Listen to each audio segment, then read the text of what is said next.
Chers amis auditeurs, bonjour. À Hong Kong, les milieux d'affaires se sont alignés sans hésitation sur Pékin. Les menaces de riposte américaine n'inquiètent pas vraiment la place financière. Son activité est intrinsèquement liée à la Chine. Les banques et tous les acteurs importants de la place financière de Hong Kong, qui ont toujours privilégié la neutralité politique, sont désormais contraints de choisir leur camp. D'un côté, Pékin, qui veut imposer sa loi à Hong Kong, et Washington, qui veut enlever son statut spécial garanti par le Hong Kong Policy Act de 1993, ou plutôt 92.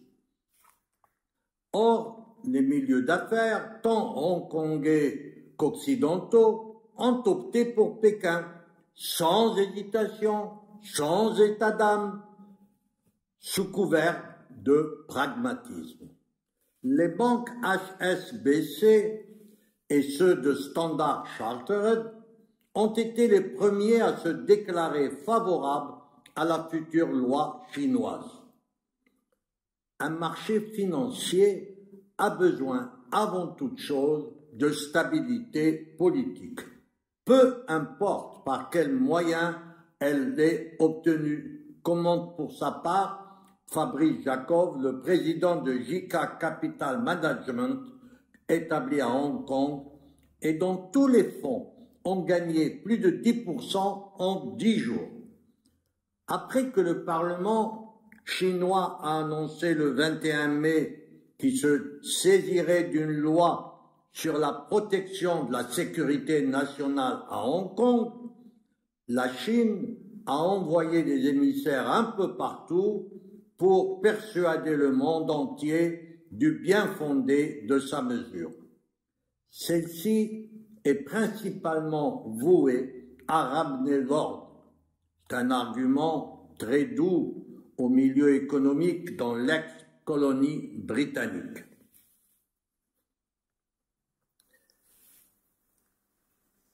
Il rêve de retrouver une stabilité sociale et politique disparue depuis 1 an, afin de continuer de prospérer.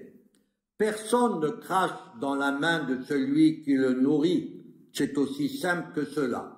Si vous tenez à vos affaires en Chine, vous respectez l'autorité chinoise. Ce n'est pas une question de moralité, résume un banquier européen. La Chine a d'ailleurs, elle aussi, grand besoin de Hong Kong et n'a donc aucunement l'intention de la sacrifier. Une zone dollar en territoire chinois, c'est un atout important et la Chine y tient. Elle y tient énormément. Les mesures punitives américaines qui, selon le président Donald Trump, devraient faire très mal, n'inquiètent personne.